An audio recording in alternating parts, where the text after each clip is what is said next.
I'm Susan and I'm back in the shop today getting ready to work on one of the roses from our box flower gift laser cut files that can be found out on Etsy. Today I'm going to not only cut out one of the roses that come with it, but I'm also going to show you in Silhouette and xTool's Creative Space how you can personalize. It comes with 4 different designs, and one of the designs is a plain stemmed rose. And that's the one we're going to work with today. So if this is something you're interested in learning more about, then stick around and let's get started.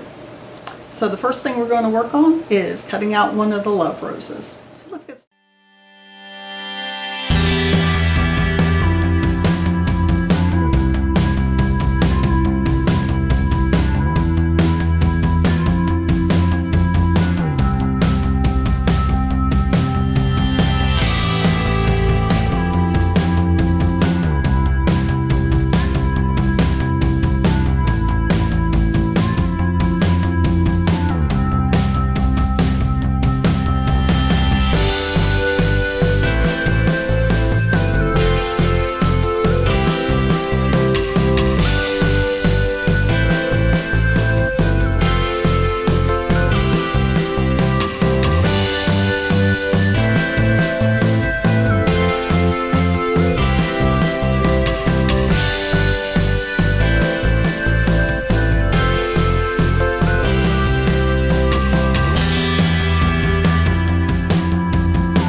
I've shown you the cut on the first rows, let's get started on customizing the plain one so you can learn how easy it is to add a name to one of the roses to personalize it.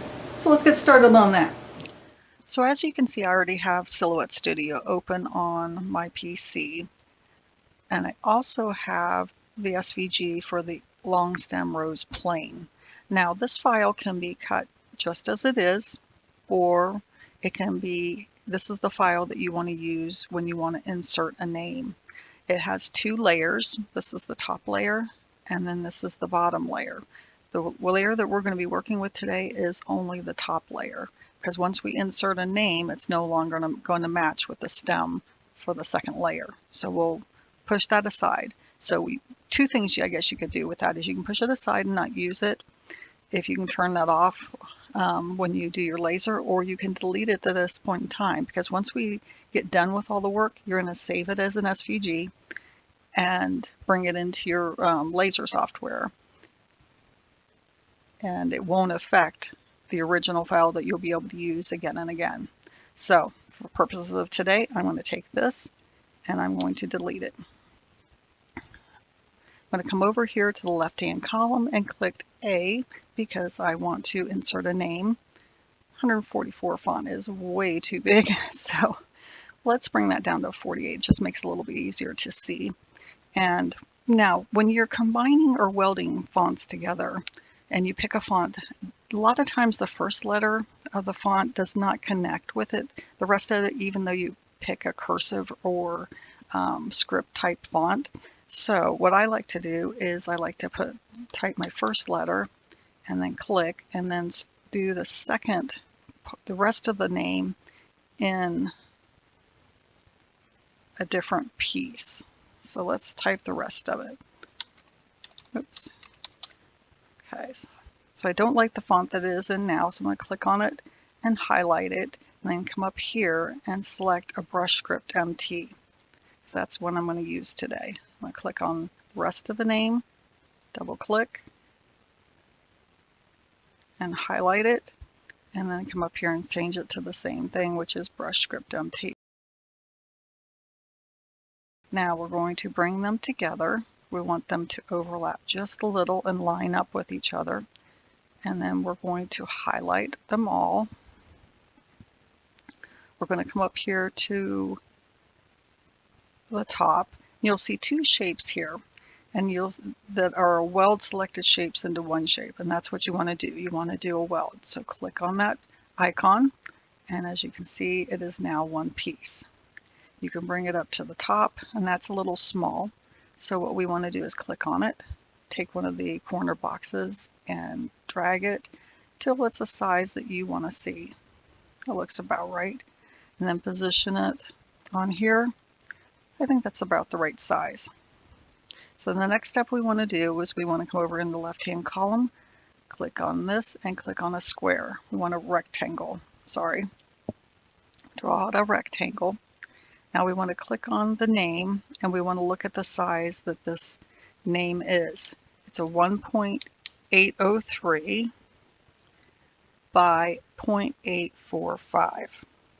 Now we're going to take those dimensions and match that to the size of the rectangle. So we're going to come up here to the top, do an unlock, and we're going to work on width first, which is 1.803, and then we'll come over here to the height, and we want a 0.845 and hit enter.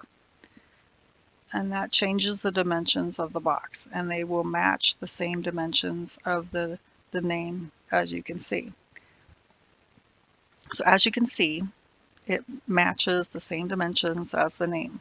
We're going to take the box and we're going to drag it up to the rows on the stem. We want to place this wherever you want to see the name. I think that's about right. So we'll put it right there. We want to leave that highlighted. Hit your shift key and highlight the stem so that they're now both highlighted. You want to come over here on the right hand side, you'll see your double shapes. Click on that. And what we want to do is hit subtract, and what that's going to do is remove that section from the stem. So we hit subtract,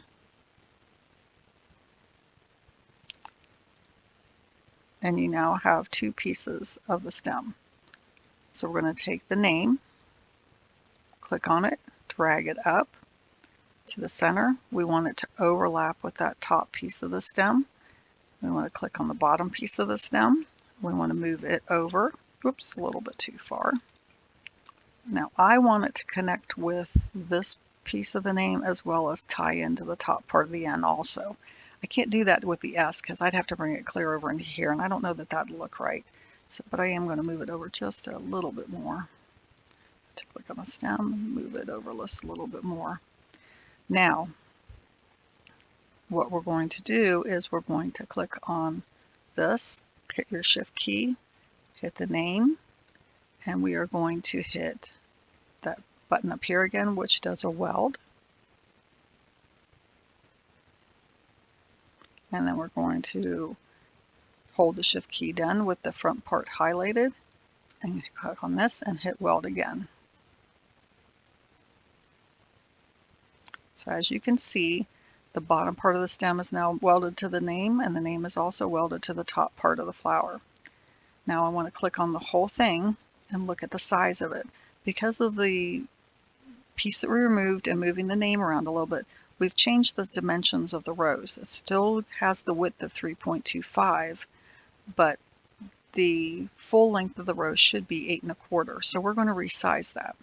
As you can see up here, it's still unlocked. So we're going to come into here and click, delete that, and put 2.5. And now the rose is 8.25, 8 1/4 by 3.25 or 3 1/4. And that's the size that we want. Now what we need to do is create a back for this. So it's very easy.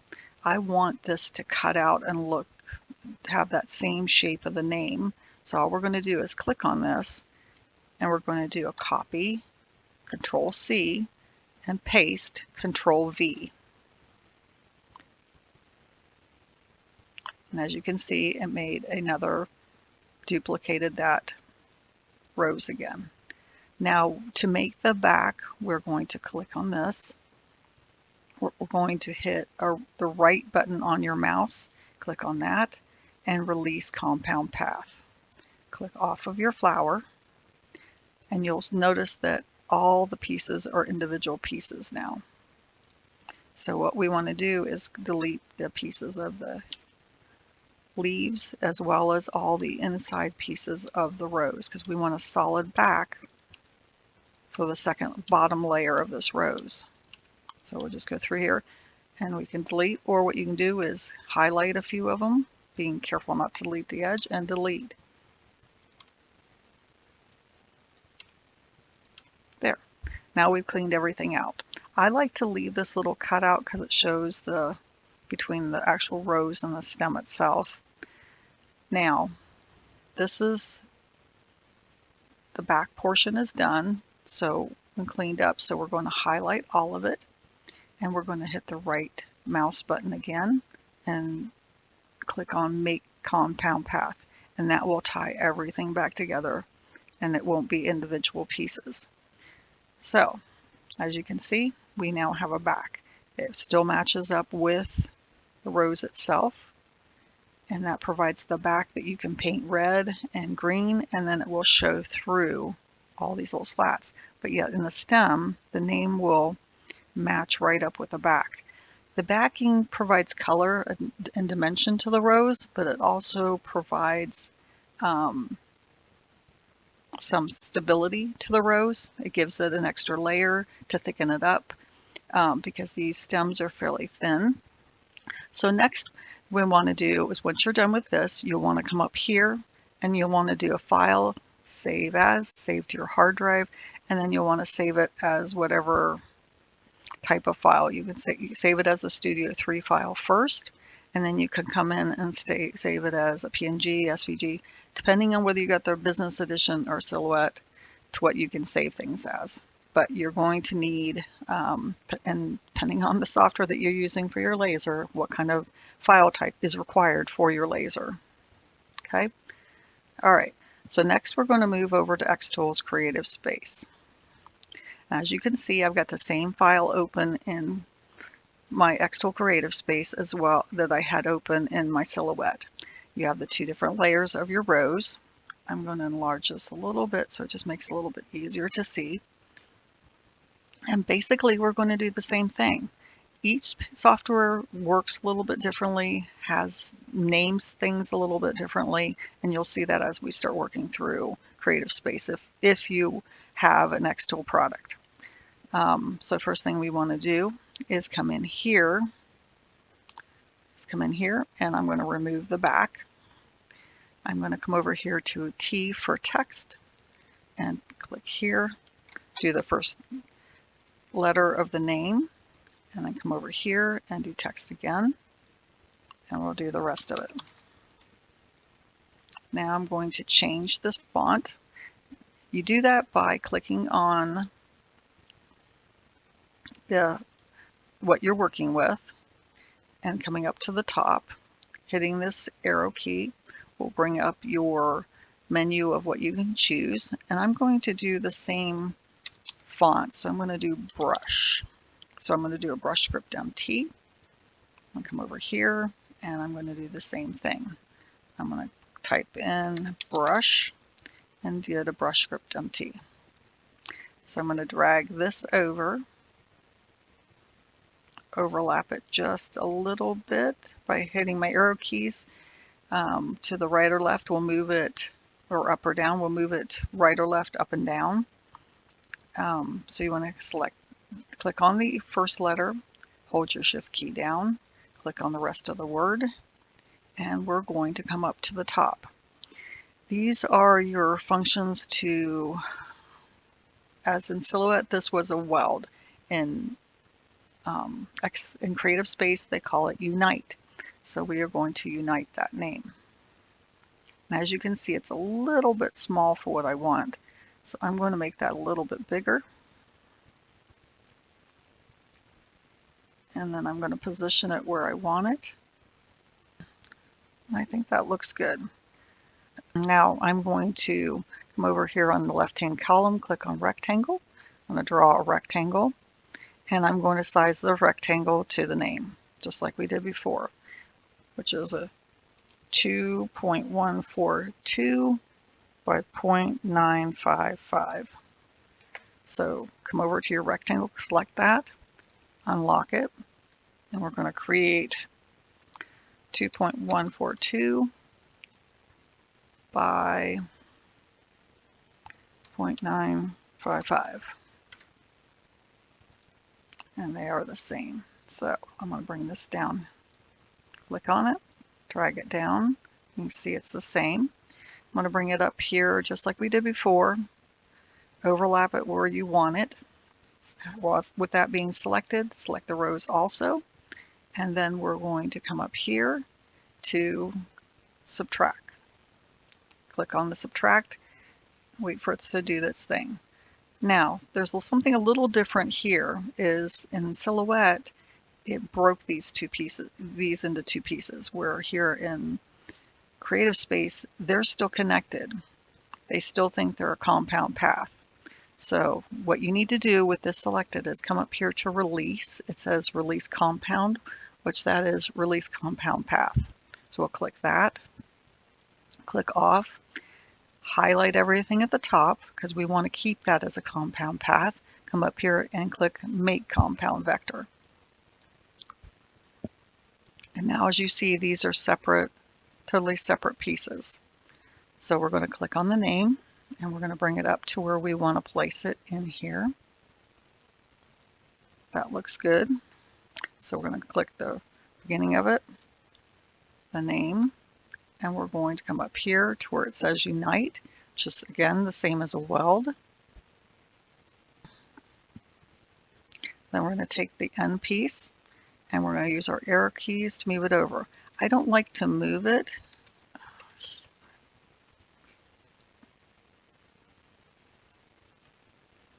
So we're going to move this over.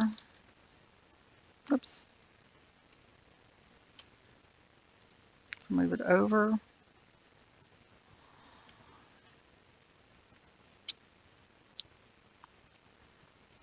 We're going to overlap the two the amount that you want to see.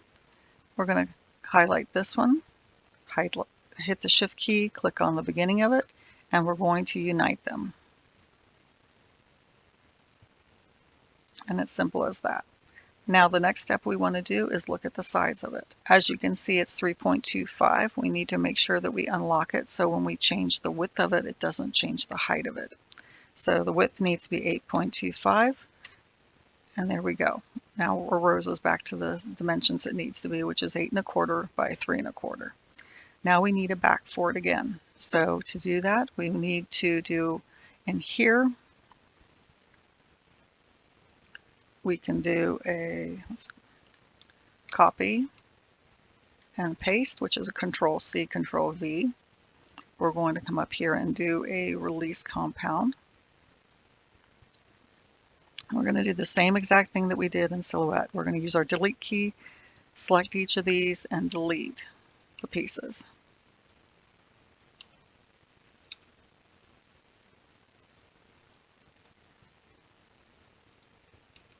Now, I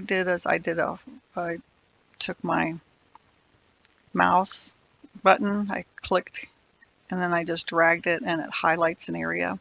Makes it a little bit easier. Just be careful not to delete the outer edge of this. And again, I'm leaving the centerpiece so it's cut out and shows the dimension between the rows and the back. So now what we need to do is make it a compound path, again, a compound vector.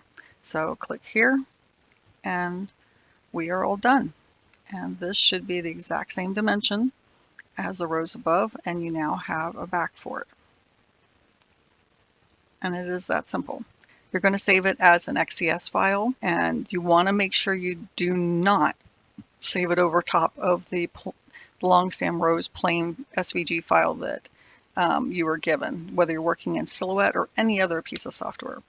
You do not want to save over top of that, because you want to leave that plain file the way it is, so that if you want it, that way you can change the name on it again and again if you use this as a file to, you know, sell this product to somebody else, whether you're making it for yourself or selling it, either one.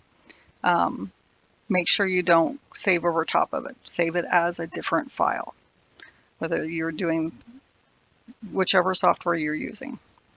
Okay, so that's all for today. I hope that this video helped you to understand how to modify the roses that go in the boxes, and I hope you really enjoy the file. So with that, have a great day.